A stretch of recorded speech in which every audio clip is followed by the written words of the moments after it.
ఈరోజు ప్రధాన ప్రతిపక్ష పార్టీ బీఆర్ఎస్ గురించి ఒక 2 నిమిషాలు మాట్లాడుకుందాం. ఇవాళ ఈ ఎన్నికల్లో వాళ్ళకి అభ్యర్థి లేడు, ఈ ఎన్నికల్లో పోటీ చేయలేదు. కానీ హరీష్ రావు గారు, కేటీఆర్ గారు, టీఆర్ఎస్ నాయకులు కాంగ్రెస్ పార్టీని ఓడించండి, కాంగ్రెస్ పార్టీని మీరు ఎట్లనన్నా చేసి కింద పడేయండి అని వాళ్ళు విజ్ఞప్తి చేస్తున్నారు. మరి నేను ఈ వేదిక మీద నుంచి పట్టభద్రులను అడుగుతున్నా, బీఆర్ఎస్ వాళ్ళు మమ్మల్ని ఓడగొట్టమని చెప్తున్నారు. మంచిదే, మీ కోపం మీ పగ ఈ పట్టభద్రులు అర్థం చేసుకుంటారు. కానీ మీరు ఎవరిని గెలిపించమని చెప్తున్నారని నేను అడుగుతున్నా. మీ అభ్యర్థి ఎవరు?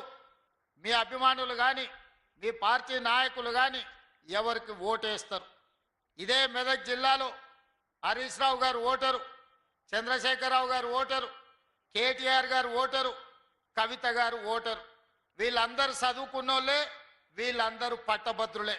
రేపు పోలింగ్ బూత్కి వెళ్ళి వీళ్ళు ఎవరికి ఓటేస్తారని నేను అడుగుతున్నా. ఇవాళ పట్టభద్రులకు వీళ్ళు సమాధానం చెప్పాల్సిన అవసరం లేదా? ప్రజాస్వామ్యంలో ప్రధాన ప్రతిపక్ష పార్టీ ఎన్నికల్లో పోటీ చేయకుండా ఈరోజు కాంగ్రెస్ పార్టీని ఓడగొట్టండి అని అడుగుతున్నారు. దీని మతలబ్ ఏందో తెలంగాణ సమాజం గమనించాలి. ఇవాళ మరి వాళ్ళే, వాళ్ళ పార్టీ నాయకులు, వాళ్ళ బంధువులు కాదు, ఇవాళ సొంతంగా కేసీఆర్ పట్టభద్రుడే, కేటీఆర్ పట్టభద్రుడే, కవిత గారు పట్టభద్రురాలే, హరీష్ రావు గారు కూడా నాకు తెలిసి పట్టభద్రుడే అని నేను అనుకుంటున్నా. మీ 4 ఓట్లు ఎవరికి వేయదలుచుకున్నారు, మీరు ఎవరికి మద్దతు ఇస్తున్నారని చెప్పి నేను ఈ వేదిక మీద నుంచి అడుగుతున్నా. ఇవాళ ఈ రహస్యం ఏంది, ఈ గూడుపుటాని ఏంది, మీరు ఢిల్లీలో చేసిన మంతనాలు ఏంటివి అని చెప్పి ఈరోజు ఈ వేదిక మీద నుంచి అడుగుతున్నా నేను. అదేవిధంగా 2023 డిసెంబర్లో జరిగిన ఎన్నికల్లో మీ అధికారం కోల్పోయారు. 2024 పార్లమెంట్ ఎన్నికల్లో 8 సీట్లలో మీకు డిపాజిట్లు పోతే బీజేపీ వాళ్ళు 8 సీట్లలో గెలిచిండ్రు. మీ డిపాజిట్లు పోతే ఎట్లా, అవే సీట్లలో బీజేపీ వాళ్ళు గెలుస్తారు ఎట్లా? గింత లెక్క మా తెలంగాణ 4 కోట్ల ప్రజలకు అర్థమైతలేదా? ఇవాళ మీరు మీ డిపాజిట్లు ఒడగొట్టుకొని మీ ఓట్లను బీజేపీ వాళ్ళకి వేపించి బీజేపీ వాళ్ళని గెలిపించారు. సరే, మీరు చీకట్లో ఏం మాట్లాడుకున్నారో, మీరు చీకట్లో ఏం అల్లాయి బల్లాయి చేసుకున్నారో నేను అడగదలుచుకోలే. మరి బీజేపీ వాళ్ళు గెలిచి ఇవాళ 8 మంది ఎంపీలు గెలిచిండ్రు. ఆదిలాబాద్ నుంచి గెలిచిండ్రు, నిజామాబాద్ నుంచి గెలిచిండ్రు, కరీంనగర్ నుంచి గెలిచిండ్రు, మెదక్లో గెలిచిండ్రు.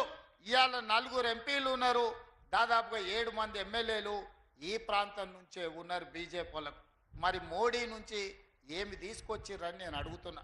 ఇవాళ మిమ్మల్ని 8 మంది ఎంపీలను 8 మంది ఎమ్మెల్యేలను గెలిపిస్తే తెలంగాణ రాష్ట్రానికి మీరు తెచ్చిందేంది, మోడీ తీసుకొచ్చి ఇచ్చిందేందని నేను ఈరోజు మిమ్మల్ని అడుగుతున్నా. కేవలం మా ఓట్లు కావాలి, మేము ఇచ్చే సీట్లు కావాలి, మీరు ప్రధానమంత్రులు కావాలి, లేకపోతే ఈరోజు మీరు మంత్రులు కావాలి.